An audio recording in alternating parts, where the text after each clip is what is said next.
और वहीं रूस यूक्रेन युद्ध से जुड़ी हुई एक बड़ी खबर मिल रही है। यूक्रेन के निप्रो शहर में रूस ने मिसाइल से हमला कर दिया है। इस हमले में 9 लोग जख्मी हुए हैं, जिसमें 2 बच्चे भी शामिल हैं। तो बड़ी खबर आपको बता रहे हैं, रूस का यूक्रेन के ऊपर एक और बड़ा हमला दिखाई दे रहा है। इसमें कुछ लोगों के घायल होने की भी खबर मिल रही है। ये बताया जा रहा है 9 लोग जख्मी हुए हैं इस हमले में, साथ ही इसमें 2 बच्चे शामिल हैं।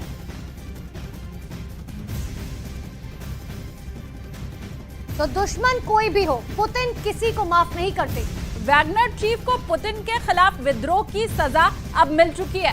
प्रिगोजिन को पुतिन ने वैगनर चीफ के पद से हटाने का भी फैसला कर लिया है। वैगनर आर्मी का नया चीफ प्रिगोजिन से भी ज्यादा खतरनाक और क्रूर है। और नए चीफ की प्रोफाइल बताती है कि पुतिन के एक आदेश पर ये जनरल लाशों का पहाड़ खड़ा कर देगा।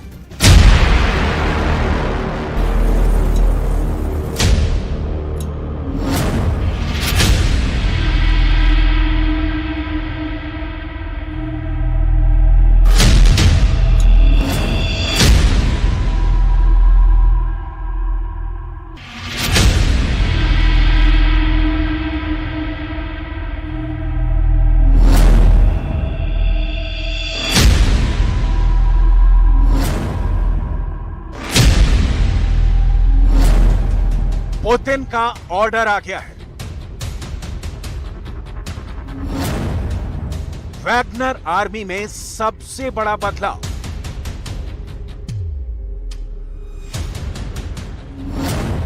येवगेनी प्रिगोजिन की वैगनर चीफ पद से छुट्टी।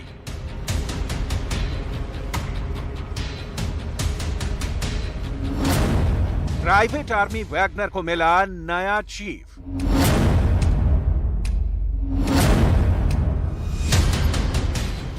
नया जनरल प्रिगोजिन से भी ज्यादा कुख्यात।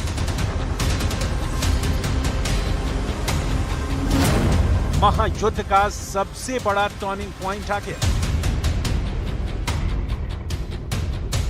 पुतिन चुन चुन कर बदला लेते हैं। पुतिन का ऐसा कोई दुश्मन नहीं जिसे पुतिन ने माफ किया हो, जो पुतिन के खिलाफ खड़ा हो और उसे इसका अंजाम नहीं भुगतना पड़े। वक्त चाहे युद्ध का हो या शांति का, और प्रिगोजिन ने तो विद्रोह का बिगुल ही फूंक डाला था। लिहाजा पुतिन का फैसला आ गया है। जिस रसोइया को पुतिन ने रूस का ओलिगार्क बना दिया, जिसे दुनिया की सबसे क्रूर सेना का जनरल बना दिया, अब पुतिन ने उस जनरल येवगेनी प्रिगोजिन को मसल कर रख दिया है। उसे उसके पद से हटाने का फरमान जारी कर दिया है।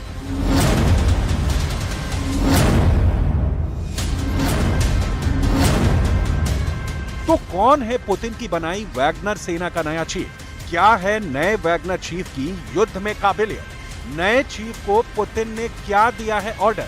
कैसा है नए वैगनर चीफ का ट्रैक रिकॉर्ड? इन सारे सवालों की डिटेल आपको दिखाएंगे।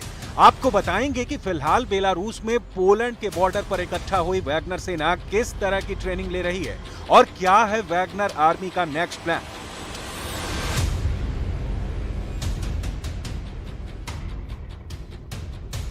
क्योंकि बतौर वर्तमान चीफ प्रिगोजिन ने ऐलान किया है कि वो यूक्रेन की जंग नहीं लड़ेंगे, बल्कि पोलैंड की ओर कूच करने वाले हैं। लेकिन उसके पहले नए वैगनर चीफ को जान लीजिए और उसके अब तक के कारनामों की फाइल देख लीजिए। इस तस्वीर को बहुत गौर से देख लीजिए, बार बार देख लीजिए, क्योंकि इंटरनेट पर इस जनरल का वीडियो ना के बराबर है, लेकिन इसका काम यूक्रेन से लेकर अफ्रीका तक लोगों के दिलों में खौफ भर देता है।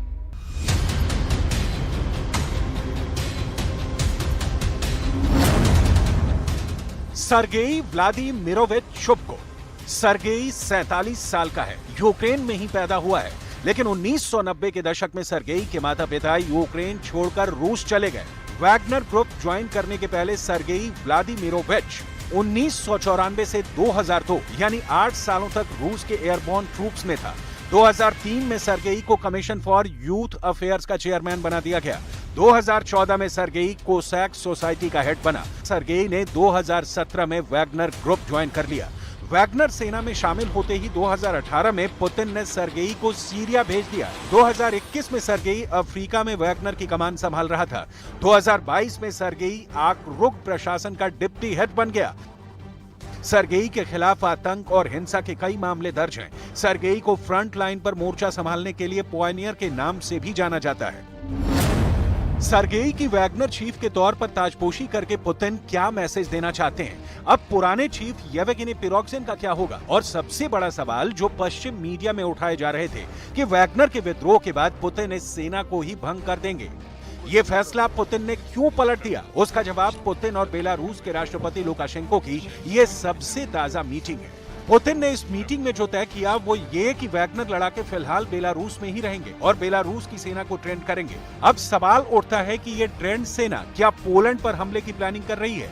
तो उसका उत्तर फिलहाल देना तो मुश्किल है, क्योंकि पोलैंड पर हमले का मतलब होगा नाटो के 31 देशों के खिलाफ रूस का जंग छेड़ना, जिससे पुतिन बचते दिख रहे हैं। लिहाजा सवाल घूमकर वैगनर पर टिक जाता है कि नए चीफ की नियुक्ति की जरूरत ही क्यों पड़ी अगर प्रिगोजिन पुतिन का बहुत खास था। इस सवाल का जवाब आपको वैगनर विद्रोह की क्रोनोलॉजी में मिलेगा। वैगनर विद्रोह ने रूस और सैन्य बलों के भीतरी विभाजन को उजागर कर दिया। ये तथ्य है कि वैगनर सैनिक सशस्त्र विद्रोह शुरू करने और पीछे हटने से पहले मॉस्को की ओर कूच करने में सक्षम थे, जो रूसी सुरक्षा तंत्र के भीतर कमजोरियों का सबूत है। विद्रोह का असर लंबे वक्त में ये हो सकता है कि ऐसे विद्रोह और भी कई हो सकते हैं। विद्रोह ने राष्ट्रपति पुतिन की कमजोर होती सत्ता का सच दुनिया के सामने ला दिया।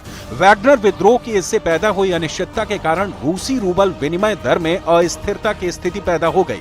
अमेरिकी डॉलर के मुकाबले रूबल में भारी गिरावट देखी गई और ये 15 महीने के सबसे निचले स्तर पर पहुंच गए। वैगनर विद्रोह से पुतिन के लिए चुनौती खड़ी हो गई है, क्योंकि सशस्त्र और ट्रेंड रूसी दुनिया के कई हिस्सों में, खासकर अफ्रीका और मध्य पूर्व में फैले हुए हैं।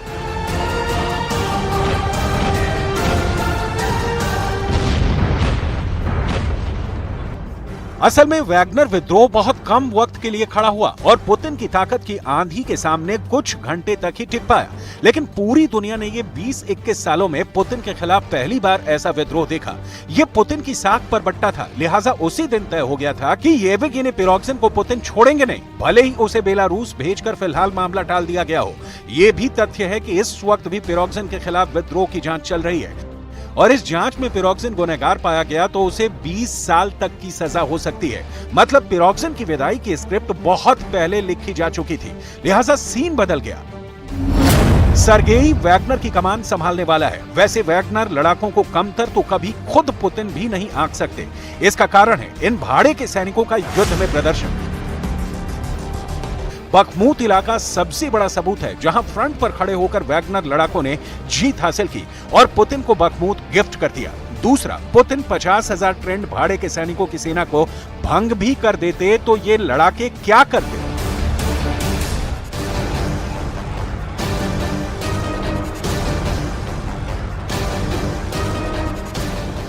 लिहाजा पुतिन ने प्रिगोजिन को चीफ पद से चलता कर दिया और वहां पर सरगेई को बैठाने का फैसला भी कर दिया। अब सवाल है कि यहां से वैगनर आर्मी का आगे का भविष्य क्या है? असल में वैगनर सिर्फ युद्ध नहीं लड़ते, बल्कि Syria, Libya, Africa, Argentina, Belarus, Cyprus, Hong Kong, Sudan, Venezuela में फैले हुए हैं। इन देशों में इन भाड़े के सैनिकों को सिर्फ युद्ध के लिए नहीं भेजा गया, बल्कि सूडान में तो सोने की खानों की रक्षा की जिम्मेदारी भी इन्हें सौंपी गई है। रूस के वैगनर प्रमुख येवगेनी प्रिगोजिन के आलीशान घर और कार्यालयों पर 5 जुलाई को रूसी सुरक्षा बलों ने जब छापा मारा तो वहां से बंदूकें, गोला बारूद, सोने की ईंट बरामद की गई। यह इस बात का सबूत है कि भाड़े के इन सैनिकों को पुतिन ने लूट की खुली छूट दे रखी है। लिहाजा इन भाड़े के ही सही इन सैनिकों को रूस की सेना के लिए संभालना आसान काम नहीं है। यही वजह है कि पुतिन ने अपनी इस प्राइवेट आर्मी को भंग नहीं किया, बल्कि चीफ प्रिगोजिन को ही बदल दिया।